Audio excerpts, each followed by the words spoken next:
यन लब्ध्वा न चापारम लाभम मन्यते न अधिकम ततः यस्मिन स्थितो न दुखे न गुरुणापि विचालेत। जिस लाभ से बढ़कर कोई लाभ नहीं, जिसमें स्थिर होने के बाद बड़े भारी दुख से भी योगी चलित नहीं होता।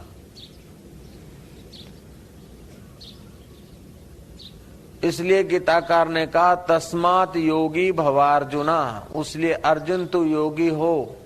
ये युद्ध जैसा दुख पचाना हो तो पहले दुख सुख से पार जो तत्व है उसमें ठहर जा। सुखम वा यदि वा दुखम स योगी परमो मतः। सुख आए चाहे दुख आ जाए, लेकिन योगी की वो परम मति,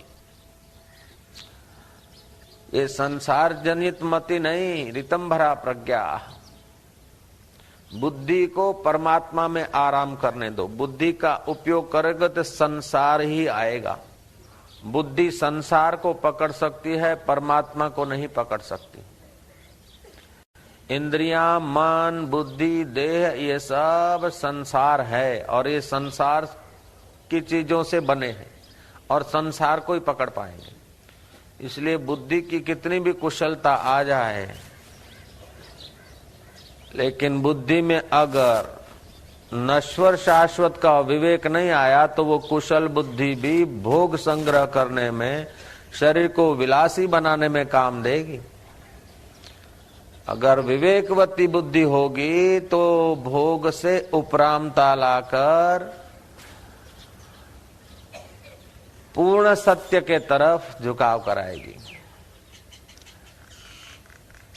मनुष्य जानते हुए भी अनजान हो जाता है। उसका एक कारण है कि जानता है कि ये करने से दुख होगा भविष्य में।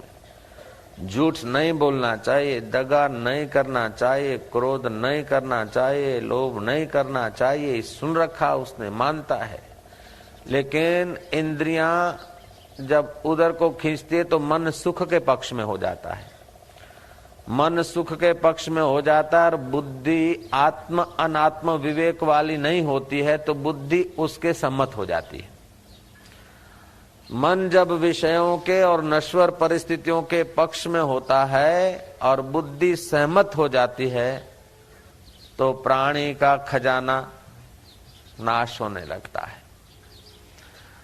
मन इंद्रियों के पक्ष में हो और बुद्धि उसे डांट कर, विवेक बताकर अगर सत्य के पक्ष में ले आए तो इंद्रियां प्राणी को ठगने का काम बंद कर देगी, ठगा नहीं जाएगा। जैसे अंधकार में ठूंठे में चोर दिखा अथवा ठूंठे में साधु दिखा, साधु दिखा तो अपनी भावना पैदा होगी, चोर दिखा तो अपनी वृत्तियां पैदा होगी। लेकिन ये वृत्तियां दोनों ही ठीक जगह पर नहीं काम कर रही है। ठूंठे को बराबर बैटरी लगा कर देखो तो तुम्हारी वृत्तियों की शक्ति का व्यय होना बंद हो जाएगा। न वहां चोर है न साधु है। ऐसे ही जगत में वास्तविक में देखा जाए तो न सुख है न दुख है। अज्ञान से जैसी चित्त में धारणा बन जाती है ऐसा जगत दिखने लगता है। जैसे अंधकार में ठूंठे के प्रति जैसी भावना होती है ऐसा ठूंठे में दिखता है चोर या साधु। ऐसे ही संसार की घटनाओं में जैसी भावना होती है ऐसा उसमें दिखता है। जो भोगी है उसको भोग पदार्थों में सुख दिखता है, लेकिन जो त्यागी है, जिज्ञासु है, उसको बंधन दिखता है। लेकिन जिसकी ज्ञान दृष्टि हो गई उसको न सुख दिखता है न बंधन दिखता है, उसको जैसा वास्तव में है वैसा दिख जाता है। तो आत्म अनात्मा का विवेक कर सके ऐसी बुद्धि की आवश्यकता है, और वह बुद्धि मिलती है सत्संग से। बिनु सत्संग विवेक न होवई, राम कृपा बिन सुलभ न सोई। सत्संग के द्वारा वो विवेक होता है। इंद्रियां वर्तमान स्थिति पर हमको घसीट जाती है, गिरा देती है।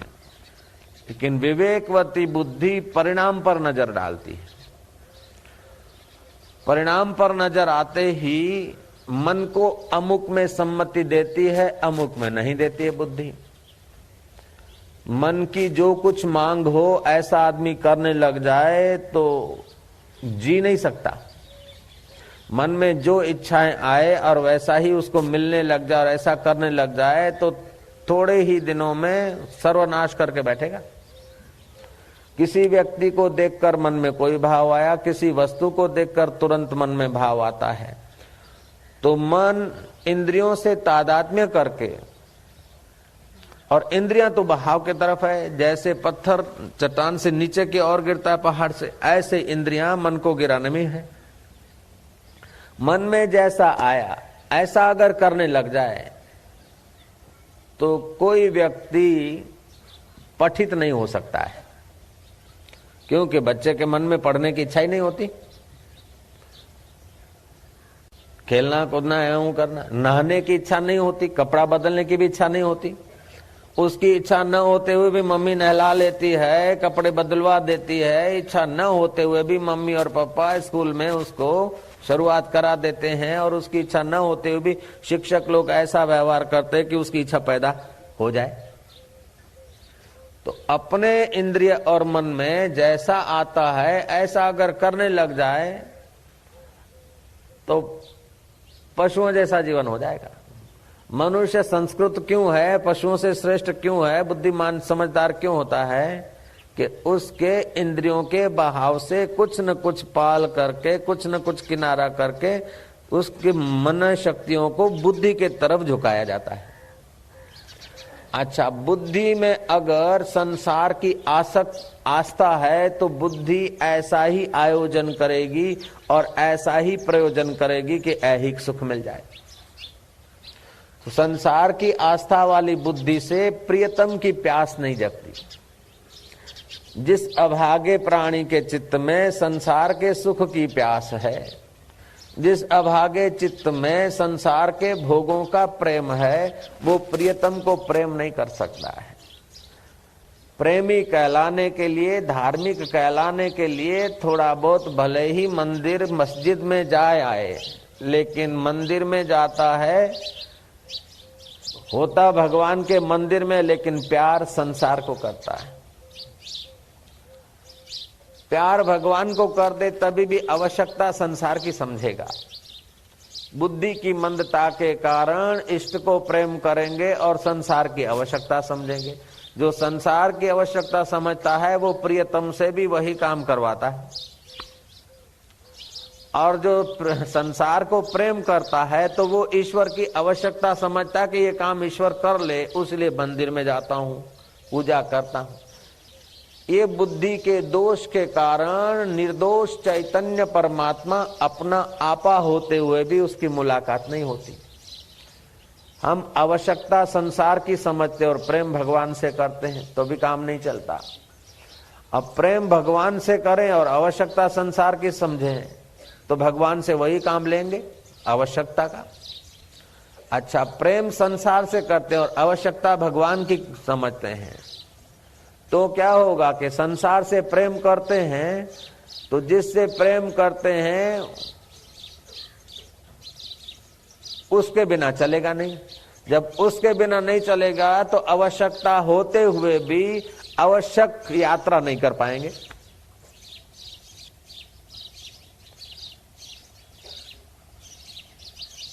इसीलिए प्राणी बेचारा ठगा जाता है। जिस दिन ये प्राणी समझ जाए कि संसार की चीजें देह को चलाने के लिए प्रारब्ध वेग से अपने आप मिलेगी, यथा योग्य यत्न करो, लेकिन संसार प्रेम करने योग्य नहीं है और संसार की मेरे लिए आवश्यकता नहीं है। तुम्हारे लिए संसार की आवश्यकता नहीं है, तुम्हारे शरीर के लिए है। तुम शरीर के बिना भी थे, हो और रह सकते हो। जय जय। तुम इतने स्वतंत्र हो कि ये एक शरीर नहीं, हजार हजार शरीर तुमको मिले और चले गए, फिर भी तुम्हारा बाल बांका नहीं हुआ। ऐसे तुम हो। इस प्रकार का ज्ञान जब तक तुम्हारी बुद्धि में डेरा नहीं डालेगा तब तक बुद्धि संसार के पक्ष में हस्ताक्षर करेगी। अब बुद्धि संसार के पक्ष में हस्ताक्षर करती रहेगी तो मन को मौका मिल जाएगा और मन इंद्रियों के तरफ घसीट चले जाएगा।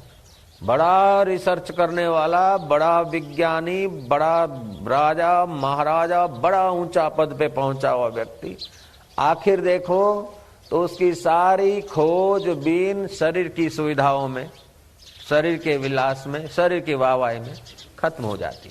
जिस देह को शमशान में ले जाकर जलाना है उसके लिए ही उसने अकल, बुद्धि, लागवग, गिड़गिड़ाहट का, भगवान का, धर्म का, मंदिरों का, मस्जिदों का, उसी में उस प्राणी ने उपयोग करके अपना जीवन नाश कर लिया।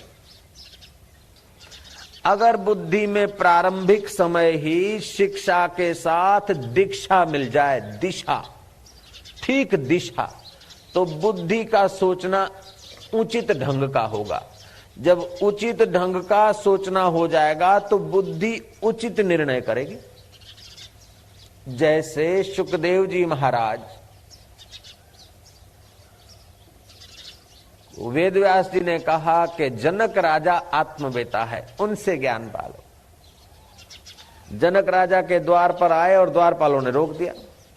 जनक को खबर दी। जनक ने कहा, अच्छा व्यास मुनि के पुत्र हैं, अपने पिता में उनकी श्रद्धा नहीं टिक पाई, उन्हें जरा भी कसो, जल्दी से मिलेगा तो उन्हें असर नहीं होगी। कस दिया, बाहर रोक दिया। 7 दिन तक द्वार पे रहे, लेकिन बुद्धि ने ये नहीं कहा कि चलो वापस चले जाएं, धूप में खड़े हैं, अपमान हो रहा है। नहीं, बुद्धि में दिशा थी, बुद्धि में सत्य पाने की दिशा थी, आत्म महिमा समझने की जिज्ञासा थी। फिर अंतःपुर में 50 सुंदरियों के बीच उनको रख दिया गया। वो ललनाएं उनकी सेवा चाकरी करे, तमाम प्रकार के व्यंजन और भोजन आदि कराए, शयन खंड में ले जाए। शुकदेव जी महाराज रात्रि का प्रथम भाग भोजन आदि में व्यतीत करके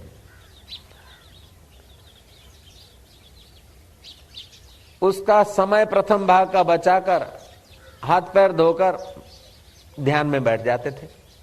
ललनाओं के आकर्षण उनको आकर्षित नहीं कर सके क्योंकि उनकी बुद्धि के हस्ताक्षर उचित थे।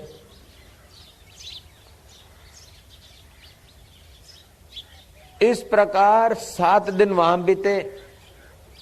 जनक ने पूछवाया, कैसा रहा? बोले, अपमान पर इनका ज्यादा ध्यान नहीं गया क्योंकि इनकी बुद्धि वहां लगी थी सत्य पाने को, प्रियतम को पहचानने को। मान में आकर्षित नहीं हुए। धूप में खड़े हुए रहे तभी भी इनके चित्त में वही विश्रांति, और छाए में आए तभी वही विश्रांति। भूखे रहे तभी वही चित्त की दशा, और खूब व्यंजन आदि भोजन आदि दिए तभी भी चित्त की वही दशा। ललनाओं ने आकर्षण किया फिर भी इनका चित्त आकर्षित नहीं हुआ क्योंकि बुद्धि ने उल्टे हस्ताक्षर किए नहीं।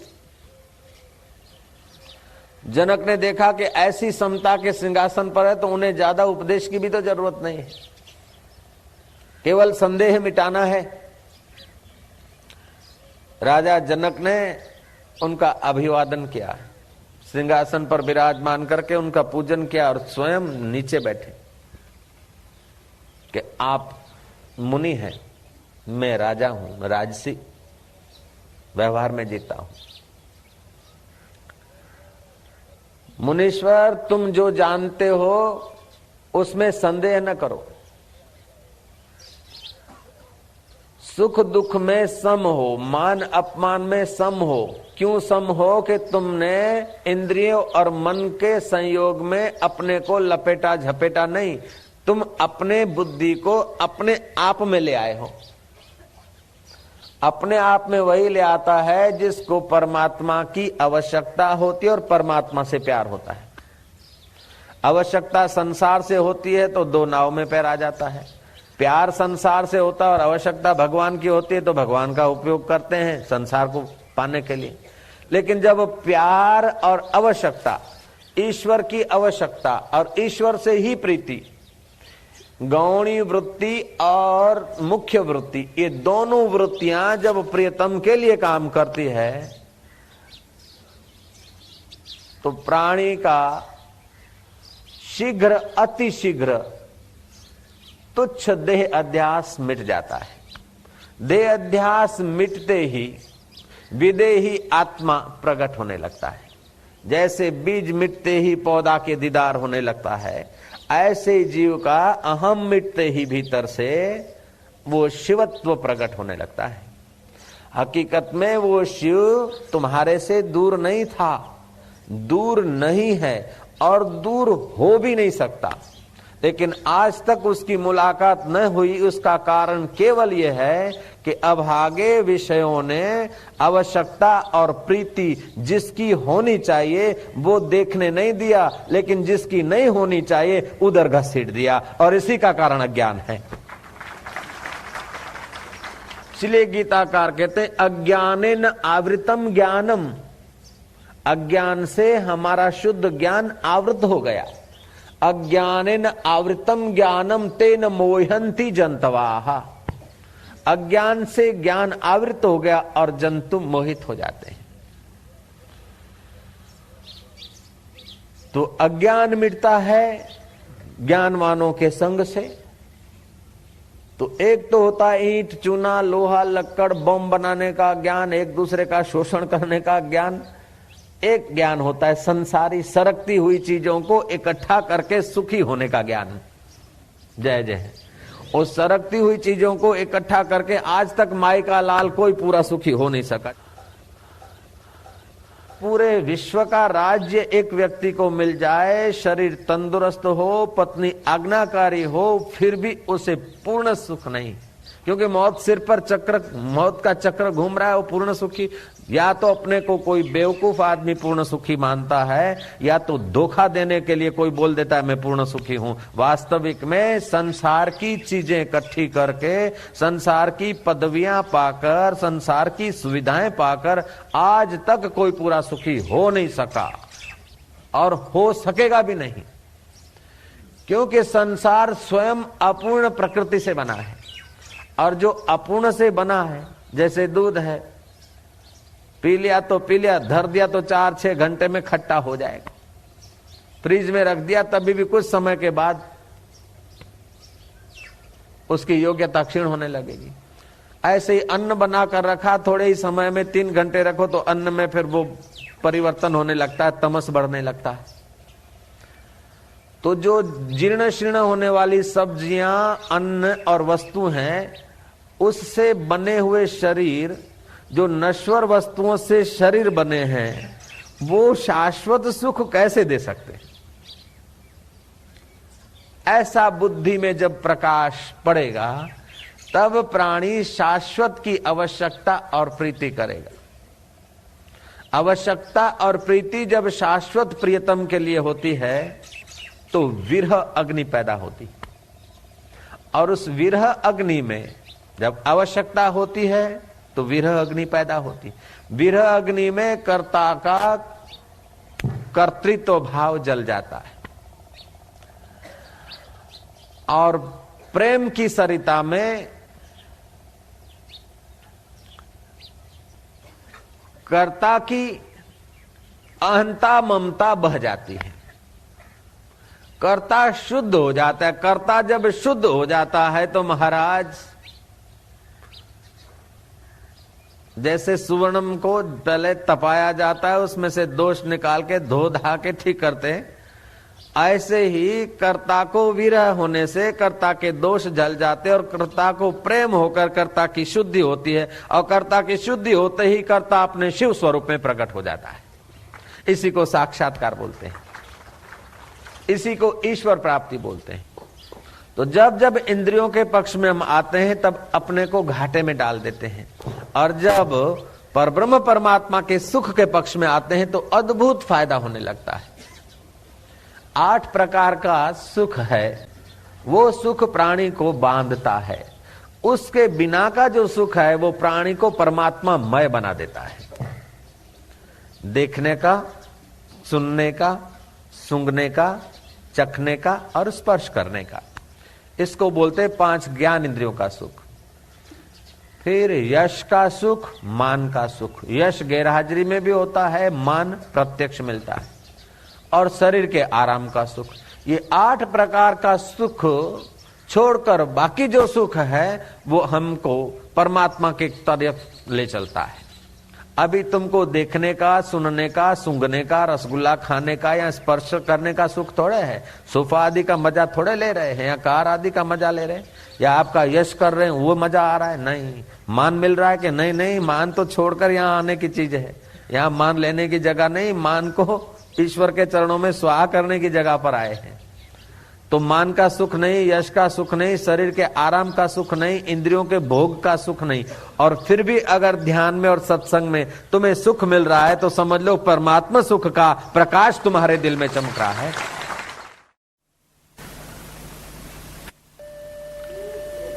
तुंगभद्रा नदी के किनारे नगर था। उस नगर का नगर सेठ अपनी संतति न होने के कारण अपने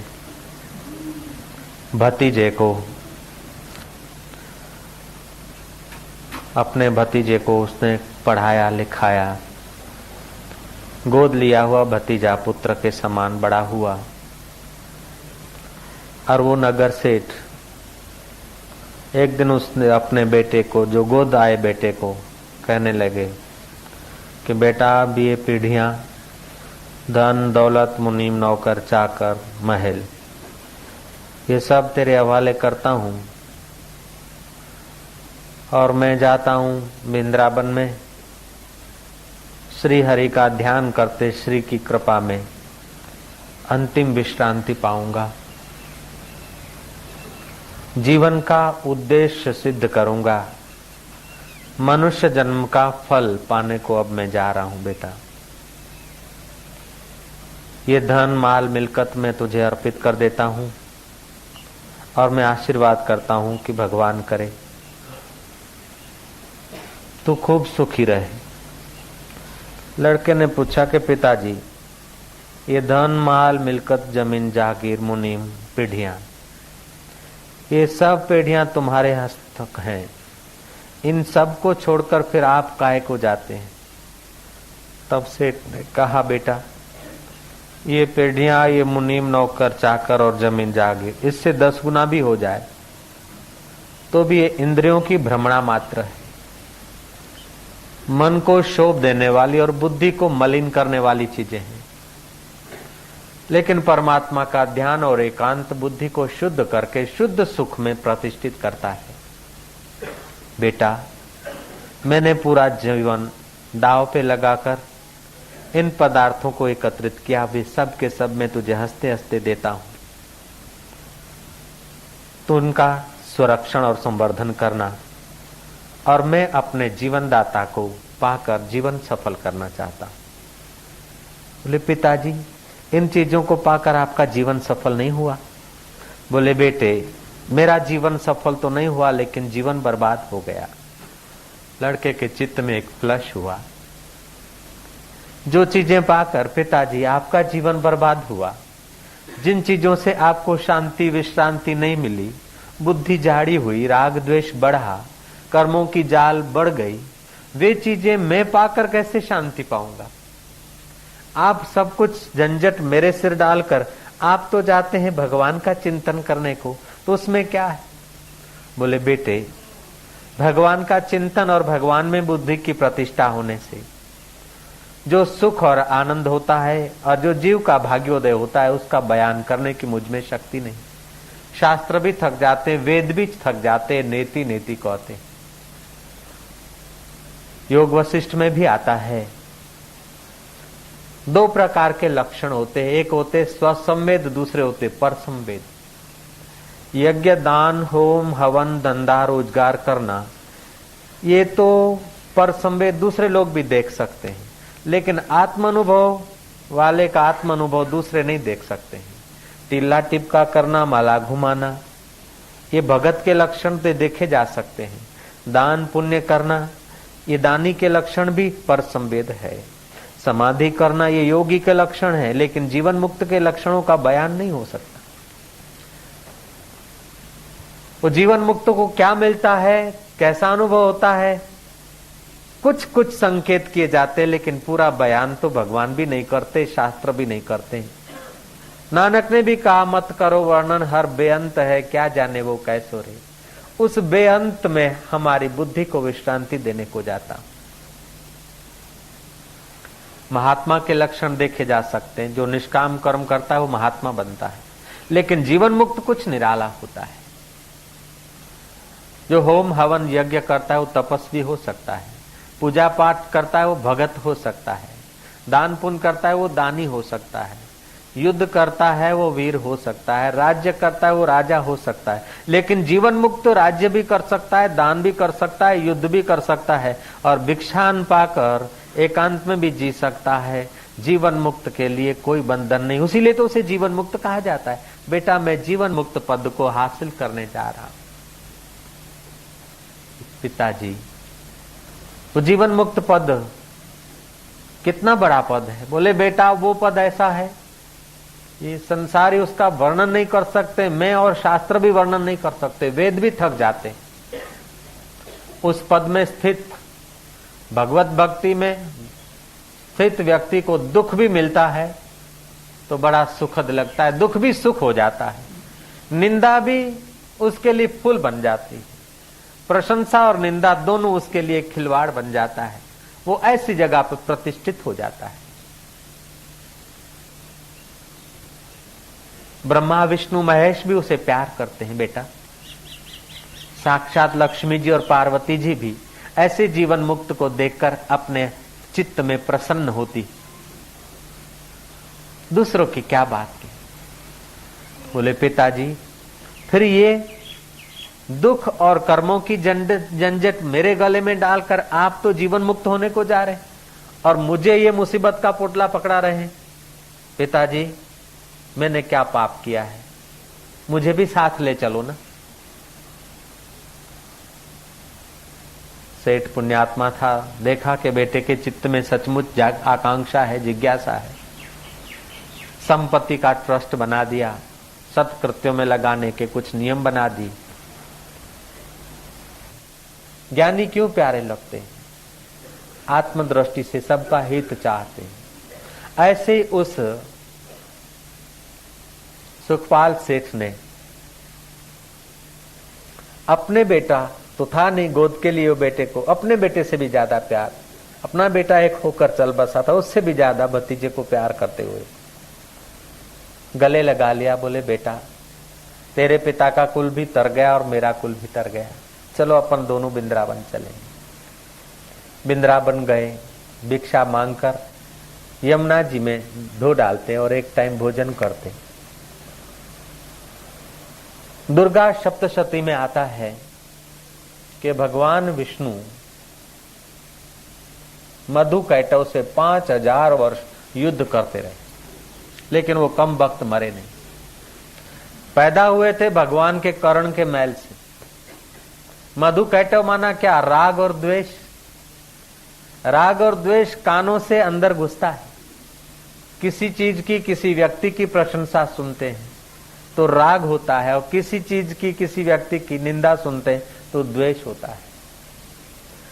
और इस राग और द्वेष से लड़ते लड़ते तुम हम तो क्या, भगवान भी थक जाते।